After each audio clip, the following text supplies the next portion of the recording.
My name is Abigail Childress, and this is my Family Resources Management project. So the first step is of the three goals. The first is being able to buy a home. Um, this is a basic need and a huge milestone for everyone. The second is going to grad school. I want to become a clinical psychologist. This is my dream job, and it would be my main source of income. And my third and final goal is getting married. So that way my family can finally all be together. The knowledge, skills, and resources required to meet these goals. So all three of my goals are pretty expensive. So consistent, reliable income is essential in achieving these goals.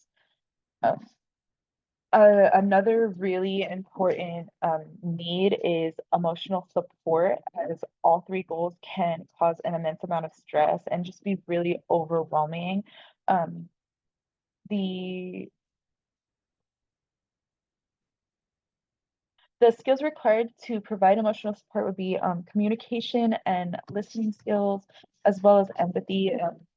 These three skills would create a better understanding and level ground for all parties involved to avoid misunderstandings and conflicts when achieving the goal. Um, as for like the buying a house, knowledge of housing market, basically what to look for in a house,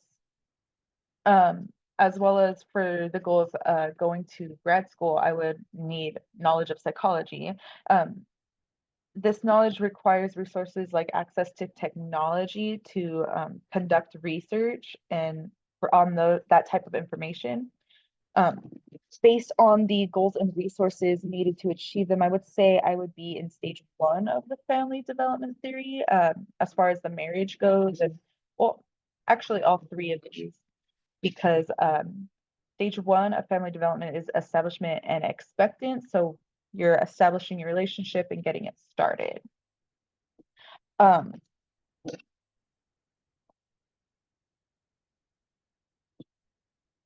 um, Although these goals do not have anything to do with children, I have to account for the fact that I do have a son. So I'm also in between stages at by this time would be between the stages of 1 and 4.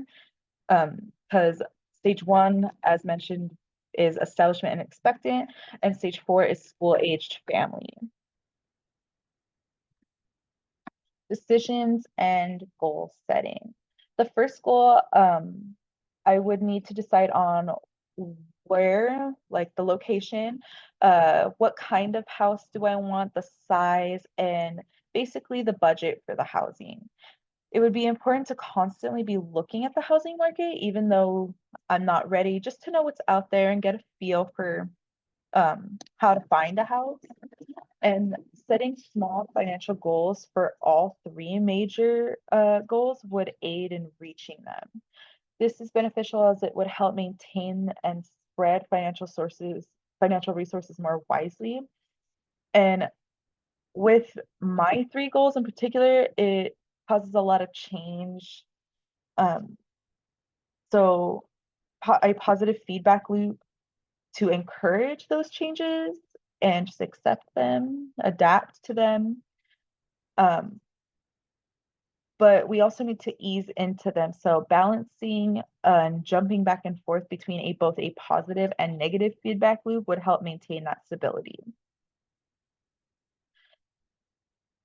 Life, family, social structures, and external influence. So earlier I mentioned that I do have a son. I'm also engaged to his father, meaning that they are also a part of achieving these goals. And because I already have a family with plans to grow and expand that family, I am bound to experience complications and setbacks along the way. One in particular would be when choosing a grad program, I'm not able to go as far. I'm kind of limited due to my responsibilities revolving my family. Uh, this would be considered more of a micro level perspective from the conflict theory as it examines these struggles within families. So that's just specific to my family situation. External factors would be there isn't enough space for me to enroll in the program that I want, or I am simply just not eligible.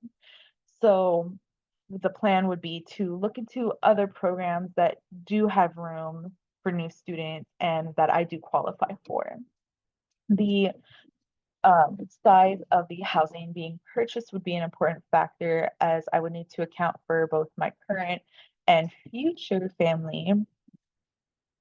Purchasing a home and expenses for the marriage would be something done together and not done alone. Um, something that would be done alone would be attending grad school, of course. The plan is to for marriage, as far as marriage goes, would be to go to the courthouse to get married. If, for example, another pandemic were to occur, we would just wait until things were open or available to do so, or even look into alternative methods of getting married, whatever options are available. Um, an external factor would for the purchasing a house might be the housing market might not be very good and it might not change. So we have two options. Either we wait it out or we could just take that risk and purchase something and we'll figure out a way to get through that.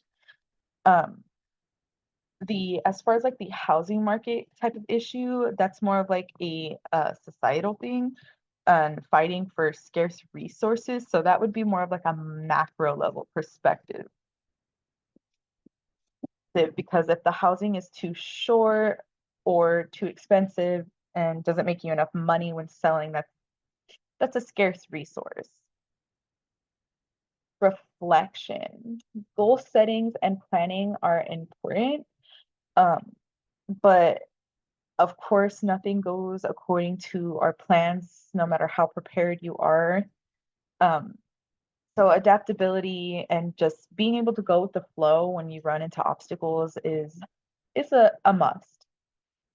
I learned that there are a lot of components and little pieces and fine details when thinking of life goals. And because of all those little things, it can be overwhelming and off-putting. I myself in particular overthink things, so I lack confidence in my abilities and I often question myself. Um, and that can tend to make me feel like I don't have what it takes to achieve the things that I need and want. Because the future is unknown and nobody knows what's going to happen, that to me, that's very scary. It makes me anxious. So planning and goal setting is very important in trying to manage and distract myself from fear. But I also learned that it is also a way to somewhat be prepared for anything, which is why backup plans and more backup plans come into play. And that is my presentation. Thank you very much.